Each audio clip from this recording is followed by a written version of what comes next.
I am so stoked to talk to Erik from Loathe. Erik, it's really fucking weird talking to someone who's had a really good 2020, but I like to have positive stories in here. Has it been weird for the world to be on fire, but to have had a pretty good year? Yeah, I mean, we're extremely grateful that we've even been able to release a record because I know, as you were speaking with Dominic earlier, he talked about people having to push things back to next year and stuff, and we're very grateful that we got to release a record. Not only that, but like play it as well. We toured it for a week or so in February, just after or just before and just after its release. So yeah, it's been good, man. It's been good. We're just grateful that we didn't see as bad of a year as some other people, I guess.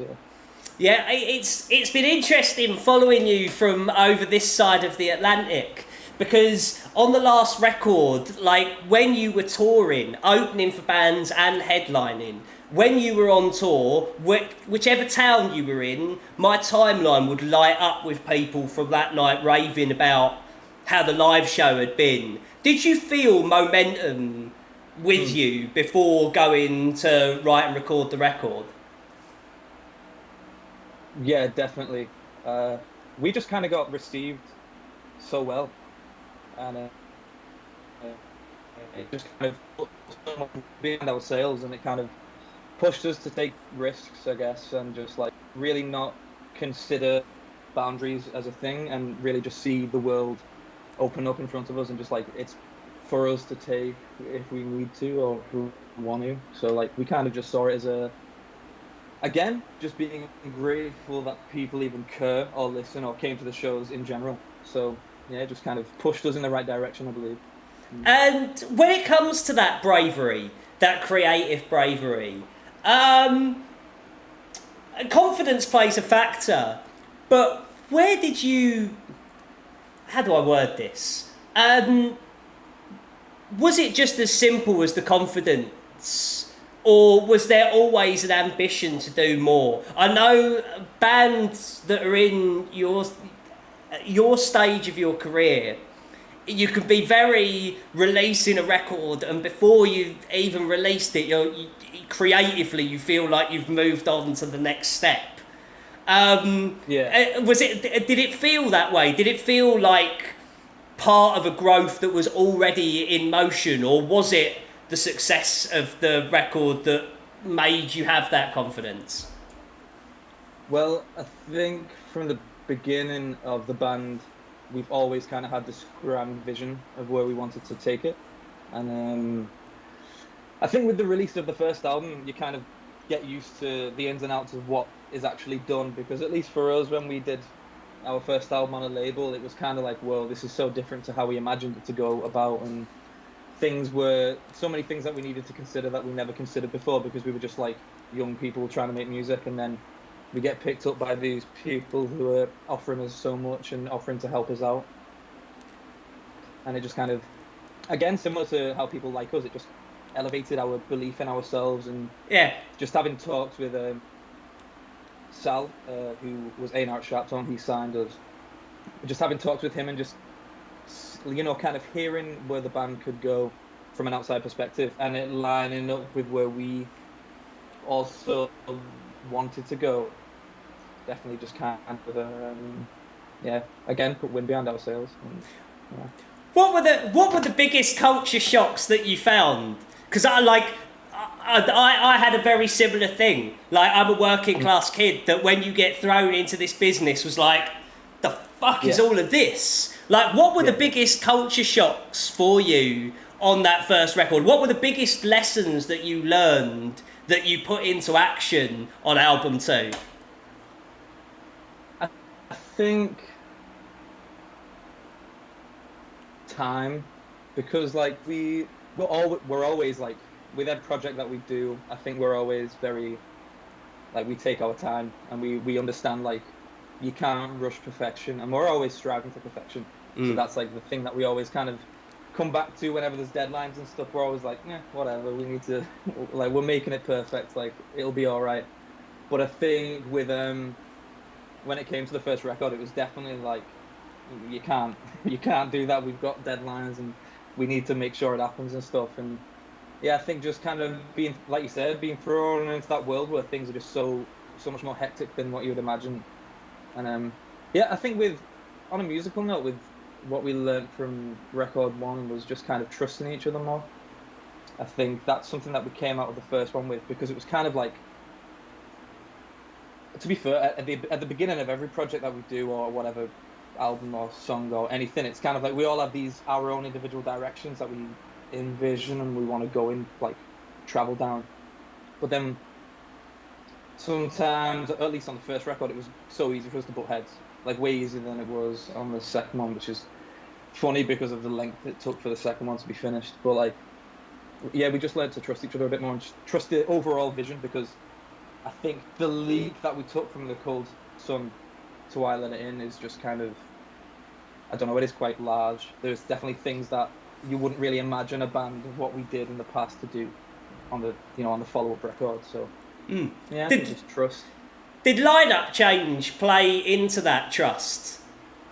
Yeah, well, not so much the trust, definitely where the music was going, because Faisal obviously joined after Shane, our bass player, left, and he was previously in Holding Absence doing the guitars, doing the songwriting, so his input on the songwriting definitely helped us to explore different avenues again, like we wanted to, and it was just definitely a valuable to the team, basically. Oh, sorry, man, you cut out there just as you said it was an important, and then it cut out. He's definitely, at the time and still now, he's an additional asset to the team, basically. He helps and adds so much stuff to the band, so yeah, I think it was in the process as well. He joined like during the middle kind of the writing process. Yeah. I said middle. We had a few ideas and then he kind of came along and yeah, really elevated it. And so I've been interviewing bands fucking forever. And one of the things that I think is super interesting is when a band isolates themselves to write a record.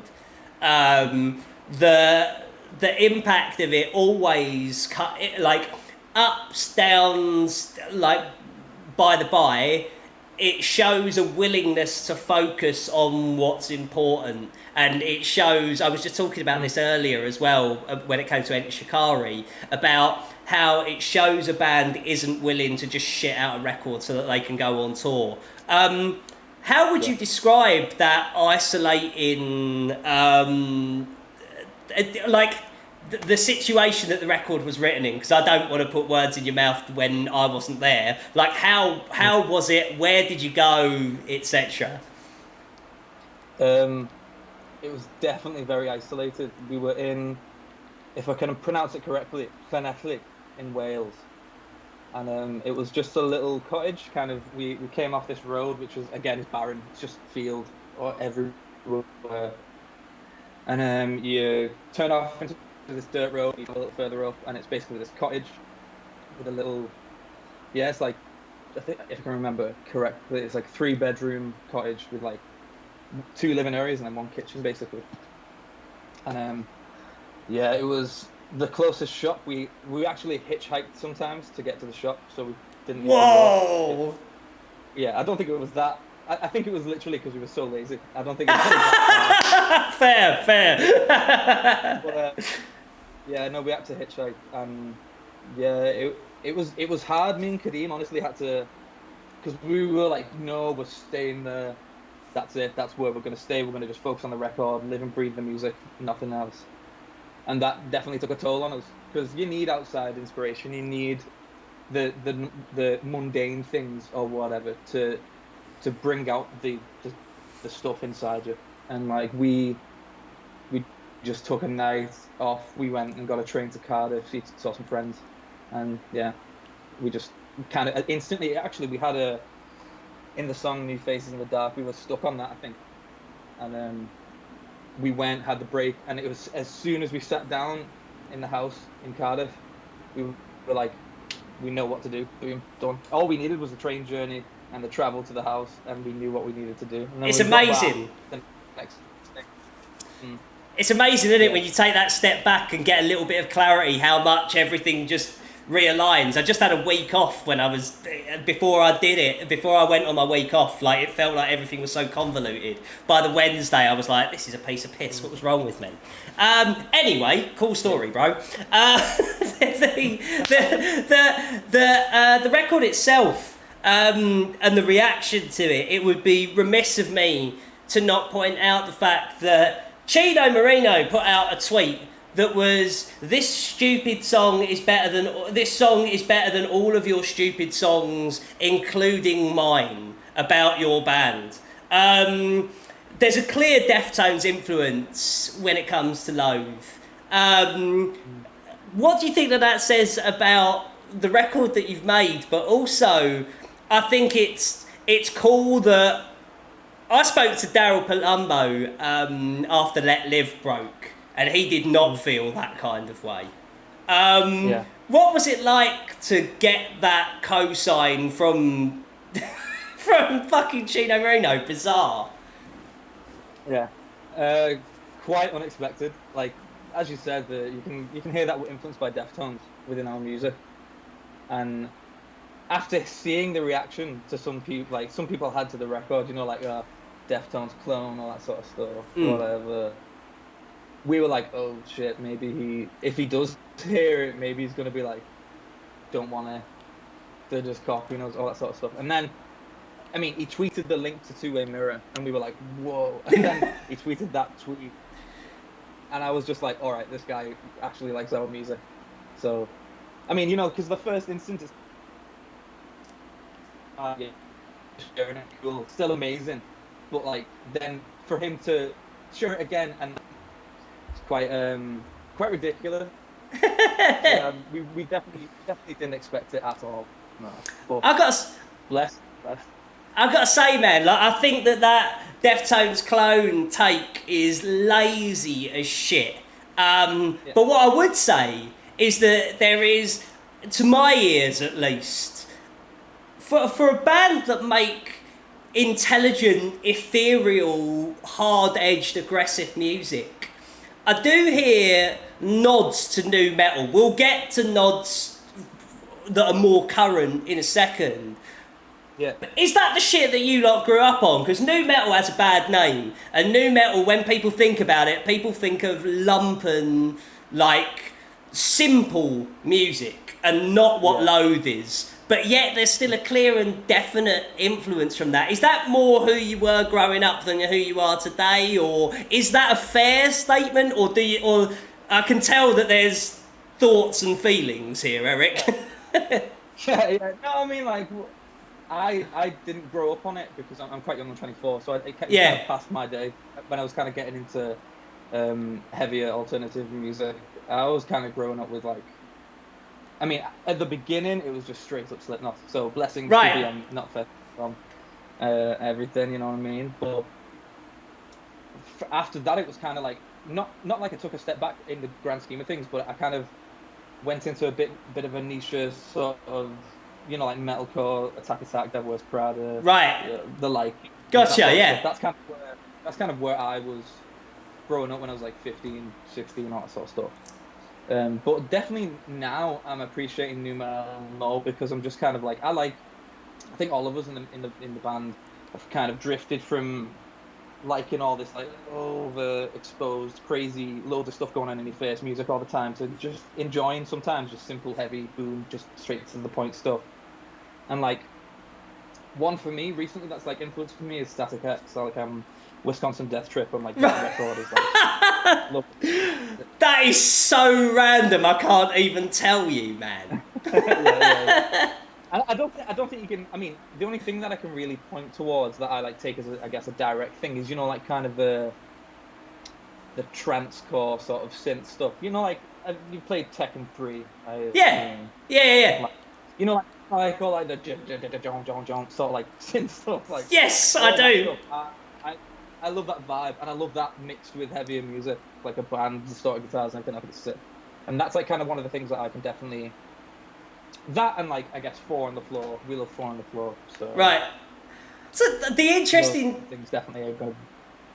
The interesting take on it all is so many bands in heavy music are looking to bridge a gap to mainstream culture, but also, like, I feel like there's a direct response to metal not being denim and leather, right? And not being fire and dragons, and not being over the top fucking Iron Maiden style logos and the rest of it. And something I like about Loathe is I'm, forgive the pun, like, I'm loath to look backwards to the new metal stuff too much, because what is most encouraging to me about Loathe is your band doesn't feel bloated or old in any way. It feels like where rock music fucking should be in 2020. What's your take on where you fit in with heavy music versus where heavy music is in the world? Because I talk to enough mainstream people, because I'm trying to fight that fight for rock music all the time, who, when you get to the doors of the mainstream, they say rock music has nothing to say. And I say, if you're only looking at Breaking Benjamin, then yeah, maybe. But where does Loathe fit into all of that, and what's your take on where Loathe fit into the musical landscape?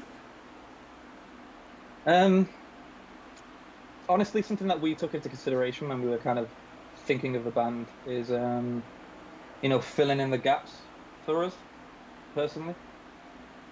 So there's lots of elements of music that we love, that we want to hear in a specific way, and we're kind of always striving to create our own perfect sonic baby, I guess. And like, that is, but to us, that's the gaps that we fill. The gaps that we see, we try and fill. And like, I see. Again, most bands can say the same sort of thing, but like, that is genuinely where I see us fitting in. It's kind of like, even then, I don't really like the idea of fitting in, and I don't really want to be associated with any other bands or any other genres or anything. I want people to, when they think of Loathe, they just think of Loathe, and they think of our music, think of our world, think of what we've created and what we're doing.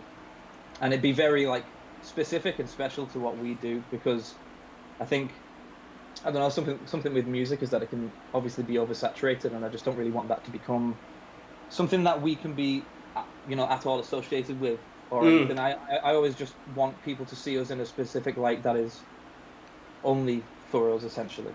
But again, I don't want to be like, everyone go away. I hear you. Creatively, like, if you are tarred with a brush of another band, then what that band does is out of your control, and suddenly you're being compared to something that is not in your remit. But what I do want to ask about is, what are the gaps? I know the things that I look at and I go, that needs filling and that needs filling. What were the things that you were passionate about when it came to filling those gaps? Different moods, kind of having the same feeling, or like kind of warranting the same feeling or progressions or movements as the things that move us when we listen or watch films, the soundtracks with the films, the things that kind of coordinate your emotions. I feel like that is definitely missing in modern music. Not so much everywhere. There's definitely a lot of bands doing that now, but that is one of the main things for us. It kind of just became like the same feeling every time you would listen to the music. You wouldn't get anything new out of it. You wouldn't get anything that connects with something specific, very specific to you in that moment. It's kind of like you go to that music for that one feeling, and that is, again, like with Loathe, I just want it to be every feeling, basically. I don't want it to be, I'm angry so I listen to Loathe. I want whatever, we can be a soundtrack to your day or whatever. It's not like the entire goal, but like, it's definitely very important to us to not be, I guess, pigeonholed. I spoke to Kadeem earlier on in the year, and he mentioned a lot of influences outside of music. We spoke about Akira briefly. I wanted to ask you, Erik, are there any movies that come to mind, and or TV shows or anything outside of the music that you would put yourself as an accompaniment to this record?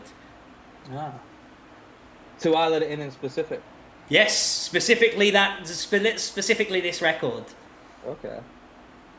I think one thing that I really liked during, and kind of wanted to pull the same mood from is Twin Peaks. Yes, mate. Yeah.